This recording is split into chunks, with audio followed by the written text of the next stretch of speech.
Bien-aimé, bonjour ou bonsoir. Cette fois, je suis sûr que vous me voyez bien. Et je suis ravi de vous retrouver. Je regardais juste si... J'étais sûr, mais c'était juste pour vérifier. Je suis ravi de vous retrouver pour lire la parole de Dieu, tous ensemble. Alors nous prenons nos Bibles, si vous voulez bien, dans le livre de Jean, Jean chapitre 13, les versets 32 à 34. Jean chapitre 13, versets 32 à 34, je lis pour la gloire de Dieu. Si Dieu a été glorifié en lui, Dieu aussi les glorifiera en lui-même, et il le glorifiera bientôt. Donc Jésus a dit, mes petits enfants, je suis pour peu de temps encore avec vous. Vous me chercherez, et comme j'ai dit aux Juifs, vous ne pouvez venir où je vais, je vous le dis aussi maintenant. Je vous donne un commandement nouveau. Aimez-vous les uns les autres, comme je vous ai aimé, vous aussi aimez-vous les uns les autres. Amen. J'ai relis les versets 33 et 34 pour la gloire de Dieu. Mes petits enfants, je suis pour peu de temps encore avec vous. Vous me chercherez et comme j'ai dit aux Juifs, vous ne pouvez venir où je vais. Je vous le dis aussi maintenant. Je vous donne un commandement nouveau. Aimez-vous les uns les autres, comme je vous ai aimé. Vous aussi aimez-vous les uns les autres. Amen. Prenons à présent le psaume. Psaume 23. J'ai un petit peu la gorge prise. Mais vous m'entendez quand même. Tout va bien. Psaume 23, versets 1 à 6. Je lis pour la gloire de Dieu. L'Éternel est mon berger, je ne manquerai de rien. 2. Il me fait reposer dans de verts pâturages, il me dirige près des eaux paisibles. C'est des métaphores, hein, c'est pour dire que quand on est attaché à Dieu, on ressent une paix intérieure,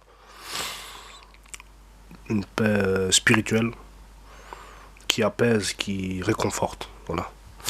Il restaure mon âme, il me conduit dans les sentiers de la justice à cause de son nom. Quand je marche dans la vallée de l'ombre de la mort, je ne crains aucun mal, car tu es avec moi.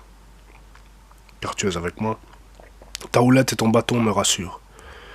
Tu dresses devant moi une table en face de mes adversaires, tu ondules ma tête et ma coupe déborde. Oui, le bonheur et la grâce m'accompagneront tous les jours de ma vie et j'habiterai dans la maison de l'Éternel jusqu'à la fin de mes jours. Amen.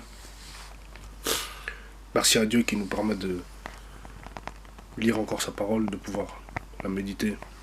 Je relis les versets 3 et 4. Il restaure mon âme, il me conduit dans les sentiers de la justice à cause de son nom. Quand je marche dans la vallée de l'ombre de la mort, je ne crains aucun mal, car tu es avec moi. Ta houlette et ton bâton me rassurent.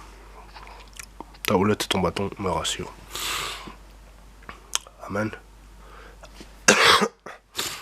Comme l'Éternel est un berger, mon pasteur disait que la houlette, c'est un engin que les bergers utilisent pour ramener les brebis. Il est en forme courbée comme ça. Et ça permet de ramener les brebis. Et le bâton, c'est pour les frapper s'ils désobéissent. Les frapper avec amour pour qu'ils reviennent dans la bergerie. C'est de ces deux choses-là qui nous ramènent dans le droit chemin lorsque nous péchons. Donc, c'était ça que je voulais lire avec vous. Prenons Matthieu chapitre 7 et voyons les versets 1 à 5. Je lis pour la gloire de Dieu. Donc c'est Jésus qui a dit: Ne jugez point, afin que vous ne soyez point jugés. Car on vous jugera du jugement dont vous jugez, et l'on vous mesurera avec la mesure dont vous mesurez. Pourquoi vois-tu la paille qui est dans l'œil de ton frère, et n'aperçois-tu pas la poutre qui est dans ton œil? Ou comment peux-tu dire à ton frère, laisse-moi ôter une paille de ton œil, toi qui as une poutre dans le tien. Hypocrite, ôte premièrement la poutre de ton œil, et alors tu verras comment ôter la paille de l'œil de ton frère. Amen. Je relis les versets 3 et 4. Pourquoi vois-tu la paille qui est dans l'œil de ton frère, et n'aperçois-tu pas la poutre qui est dans ton œil? Laisse-moi ôter une paille de ton œil.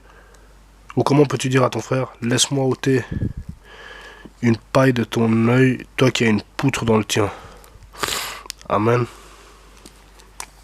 Ça symbolise je pense, la visibilité, entre guillemets, spirituelle. C'est-à-dire de comprendre les choses de l'esprit, de comprendre les choses de Dieu et de les mettre en pratique. Est-ce que nous sommes en mesure vraiment de voir et de comprendre ce que Dieu veut ou pas?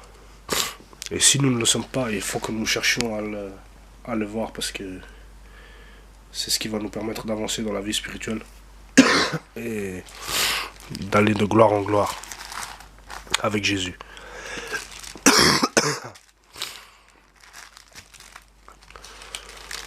Prenons Proverbe, si vous voulez bien. Proverbe chapitre 3. Proverbe chapitre 3, les versets 3 et 4. Je lis pour la gloire de Dieu. Que la bonté et la fidélité ne t'abandonnent pas. Lis-les à ton cou, c'est la parole de Dieu. Hein. Lis-les à ton cou, écris-les sur la table de ton cœur. 4. Tu acquerras ainsi de la grâce et une raison saine aux yeux de Dieu et des hommes. Donc je relis ces deux versets. Proverbe chapitre 3. Que la bonté et la fidélité ne t'abandonnent pas. Lis-les à ton cou, écris-les sur la table de ton cœur. Tu acquerras ainsi de la grâce et une raison saine aux yeux de Dieu et des hommes. Exactement. Donc, c'est cela que nous devons faire. Nous attacher fermement à la bonté et à la fidélité. Et avec l'aide du Saint-Esprit, persister dans cette volonté de surmonter le péché.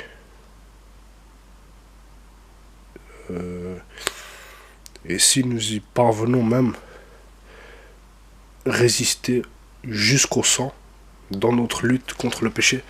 C'est ce que nous demande Hébreux au chapitre 12. Le livre d'Hébreux dans le Nouveau Testament, au chapitre 12. Je vous encourage à lire ce chapitre, Hébreux chapitre 12. Peut-être que nous n'allons pas le lire aujourd'hui, mais je l'ai déjà mentionné. Prenons encore la fin de Proverbe chapitre 3. Toujours le même chapitre, mais la fin du chapitre. Nous lisons les versets 33 à 35, les 3 derniers versets, et je lis pour la gloire de Dieu. La malédiction de l'Éternel est dans la maison du méchant.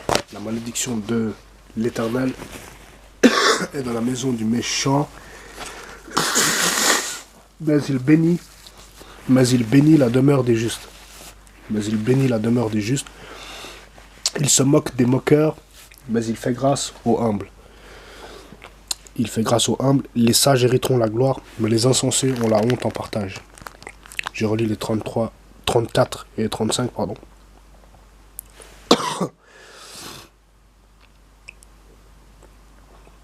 « 33 à 35 même. Je relis tout le passage. La malédiction de l'Éternel est dans la maison du méchant, mais il bénit la demeure des justes. Il se moque des moqueurs, mais il fait grâce aux humbles. Les sages hériteront la gloire, mais les insensés ont la honte en partage. » Alléluia. Voilà. Les sages hériteront la gloire. Proverbe 3, 35. Et nous avions vu Proverbe chapitre 11 dans une des précédentes vidéos qui dit au verset 2: la sagesse est avec les humbles. Pour devenir sage, il faut être humble et demeurer dans l'humilité. Il faut rechercher l'humilité dans la prière, par la grâce de Dieu. Et si nous persévérons là-dedans, nous l'obtiendrons. Amen. Par la grâce de Dieu. Par la grâce de Dieu. Alléluia. Voilà. Il faut que nous parvenions à nous sanctifier davantage avec l'aide de Dieu, il faut que nous marchions dans l'obéissance supérieure, parce que c'est ça qui va nous donner une récompense, une vraie récompense tangible dans le royaume des cieux. Amen. Je relis le psaume 23 pour la gloire de Dieu. L'Éternel est mon berger, je ne manquerai de rien.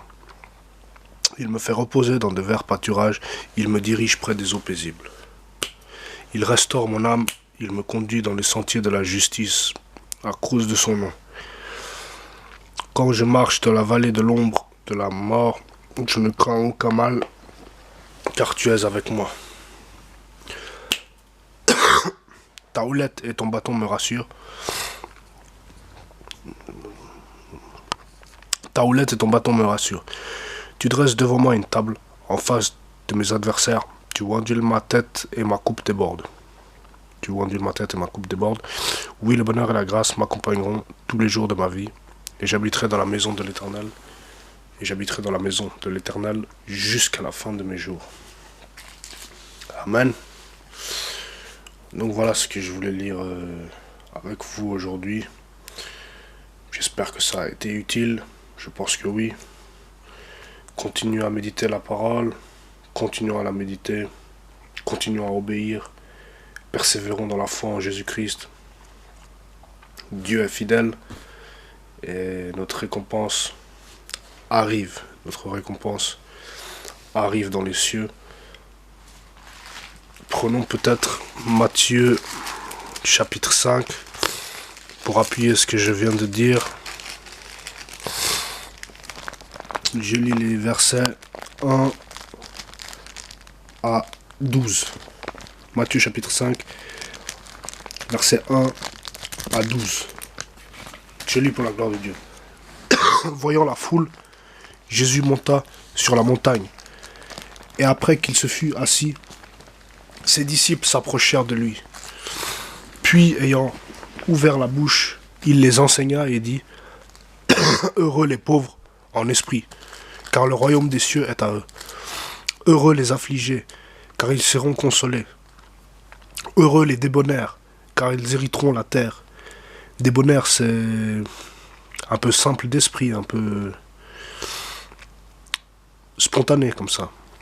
Heureux ceux qui ont faim et soif de la justice, car ils seront rassasiés. Heureux ceux qui ont faim et soif de la justice. Heureux les miséricordieux, car ils obtiendront miséricorde, ceux qui pardonnent les offenses. Heureux ceux qui ont le cœur pur, car ils verront Dieu.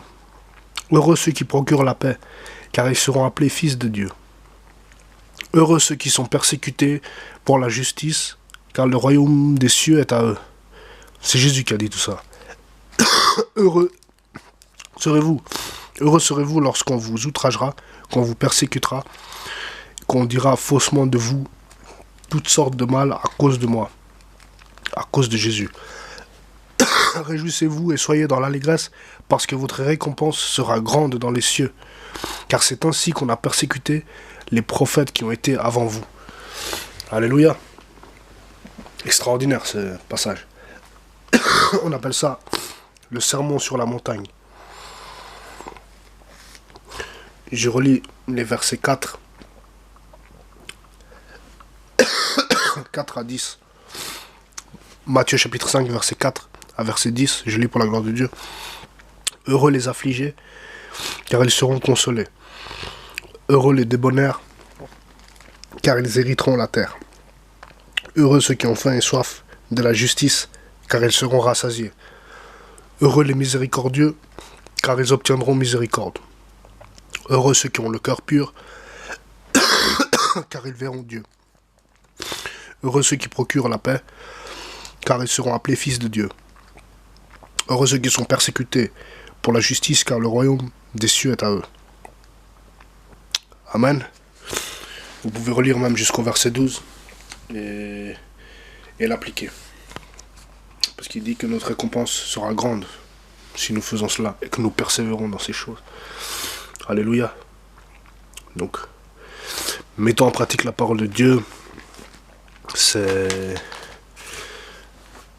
la vérité, ce ne sont pas des fables. Dieu est fidèle, Dieu existe, Dieu est vivant. Jésus-Christ est mort à la croix du Golgotha il y a 2000 ans pour les péchés de chacun d'entre nous, même pour les péchés de ceux qui ne le connaissent pas, des païens, des musulmans, des hindouistes. Il est mort pour tout le monde. Il suffit de croire en lui et d'appliquer ce qu'il nous demande d'appliquer. Et nous aurons une récompense grande, une grande récompense dans les cieux. C'est ça que nous dit la parole de Dieu. Alléluia. Donc voilà, réjouissez-vous, réjouissons-nous toujours dans le Seigneur. Je le répète, réjouissons-nous, comme disait l'apôtre Paul. Et voilà, je suis dans la joie d'avoir partagé ce message avec vous. J'espère que vous êtes aussi dans la joie. Et persévérons pour la justice. Persévérons avec Jésus-Christ jusqu'au bout. Et Dieu nous bénira. Allez, soyez fortifiés, renouvelés, encouragés. Et le Seigneur est fidèle. Il nous affermira et nous préservera du malin. Au nom de Jésus-Christ, je prie que Dieu lui-même descende pour nous donner cette assurance dans le cœur, cette force spirituelle, cet amour, cette sagesse que donne le Saint-Esprit pour nous conduire à la victoire finale, au triomphe, par la foi. Ce qui est bien sûr notre lot, notre héritage en Jésus-Christ, le Fils de Dieu, le Seigneur des Seigneurs, le Roi des Rois. Alléluia. Dieu est puissant. Tout est possible à celui qui croit. Marc chapitre 9, verset 23. Tout est possible à celui qui croit. Persévérez. Dieu peut vous guérir. Dieu peut vous encourager. Dieu peut manifester un miracle. Dieu peut agir de façon inattendue, inespérée. Dieu peut tout faire. Dieu est Dieu. Il règne depuis le commencement. Il n'a pas d'adversaire à sa taille. Il a des ennemis, mais il n'a pas d'adversaire à sa taille. Il est le Tout-Puissant. Et